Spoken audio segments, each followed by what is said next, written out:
(13–14 years ago, washing dishes. So I started in the kitchen washing dishes whilst I was at college and university, studying to be a sports performance teacher, so like PE, physical education.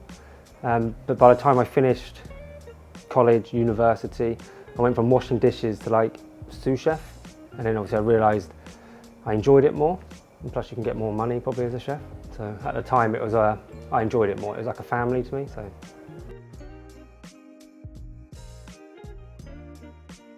I just fell out of love with it after a while. So I said, what drew me to being a chef and finishing education? I fell out of love with it quite quick. It was just it was a different world, I think, back then. And I'm not that old, but I think it was more volatile, more hard. There wasn't so much emphasis on your own personal well-being like there is now. So I just fell out of love with it, but I was always interested in the art side of cooking. And for me, patisserie, desserts, it was the pretty part of kitchen. It was obviously the longest hours as well sometimes, but it's what I wanted to do. So I thought it was either that or I don't know what. So I had to make pastry work, I think.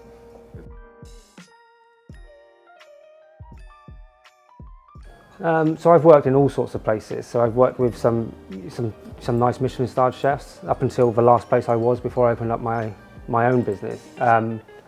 I've always been grateful for the opportunities given to me by certain chefs, and it's not always been the top chefs who give you those opportunities. It's always, for me, the opportunity with pastry was having the platform and the chance to do my own development and obviously teach myself. Being self-taught pastry chef, I taught myself through books, social media, YouTube, and obviously reaching out to chefs like Antonio Bashaw. He helped me a bit, and I was lucky enough for him to write a foreword for my first book. So I've always had a good bit of guidance whilst teaching myself, and I've got that opportunity in the UK by working in some average places to get a good skill set to go work in some nice places. So I'm grateful for all sorts of chefs, I think.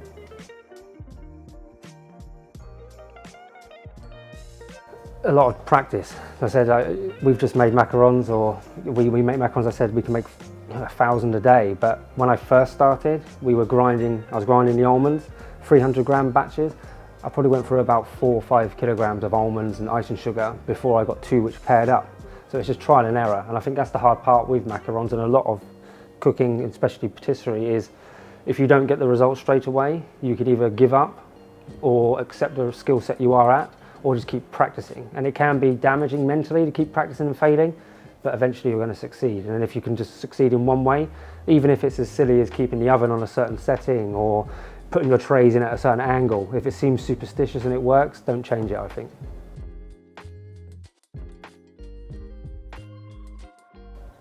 Yes, if I could go back, I always say this to my chef Casper, my partner, and everyone, saying that if I knew where I was now when I was in school, then I probably would have focused on it sooner. I didn't start as a pastry chef until 26, 27, so I think now if I would have started at 15, 16, I'm happy where I am and where my business is, but I would like to see where I'd be now 10 years from now. So I see it as if I started 10 years earlier, I could be 10 years ahead in my life now. So it's interesting, but that's the only thing I would change. I don't regret it, because obviously it made me on the journey where I am now, and I think it taught me about business and trusting certain people and the way in which you conduct yourself. But it would be interesting for me to see where I would be if I started at 15, 16.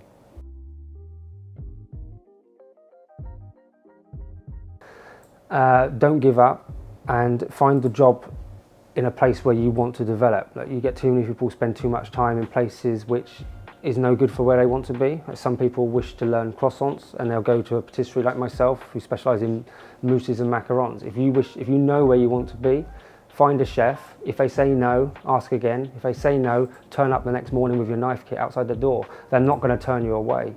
If they say they don't want you for free, you turn up, they'll let you work for free, 100%. Just persevere and push your way into a kitchen you want to be in, and respect and listen to whoever gives you advice.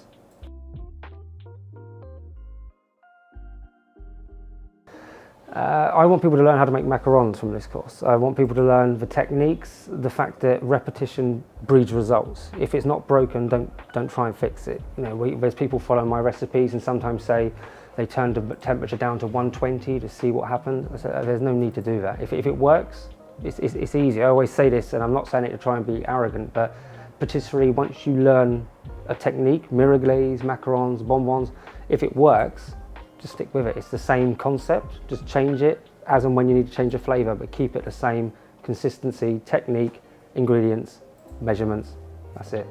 Just learn the consistency.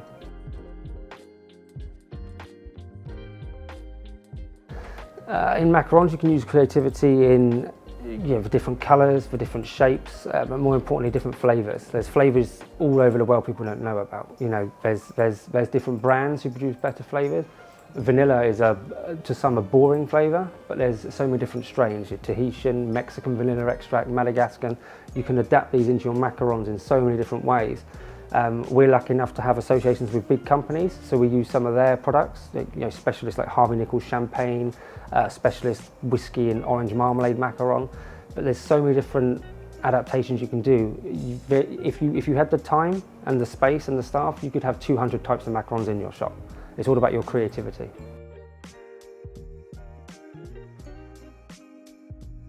I'm in the middle of finding a work-life balance. So I'm lucky enough to have an 18-month-old son, and I've been working on my business for the last 3 years solid. So we're opening a third location within a high-end department store called Harvey Nichols in March, and that'll be my third store in 2.5 years.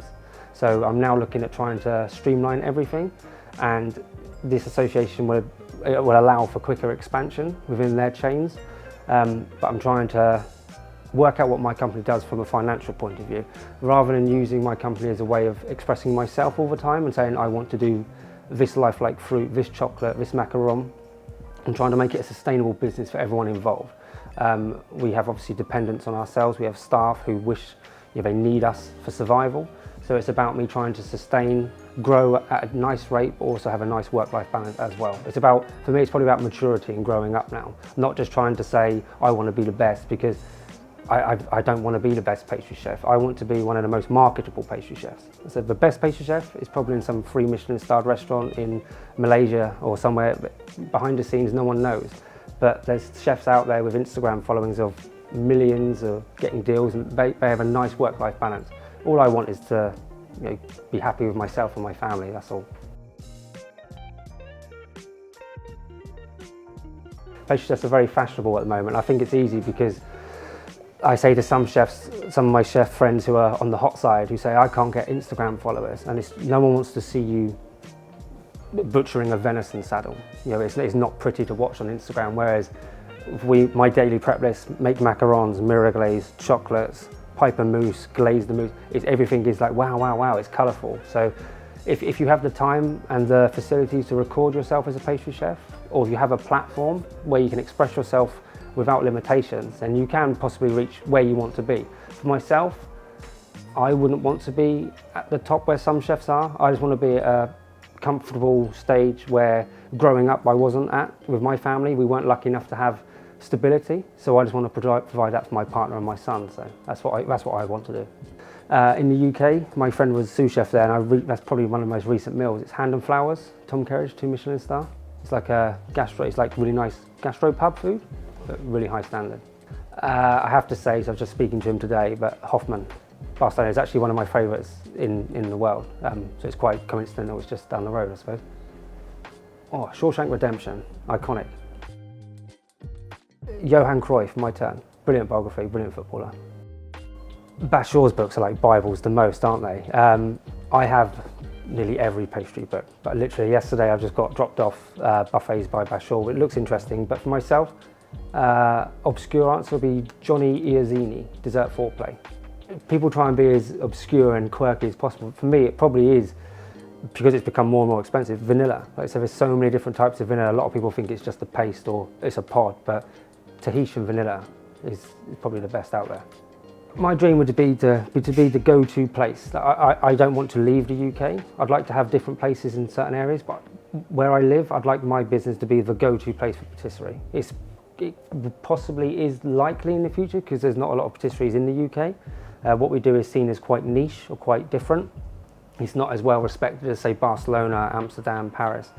But my dream is to be seen as not imitating these top chefs, but to be seen as on a level with them one day. Chewy, decadent, luxurious.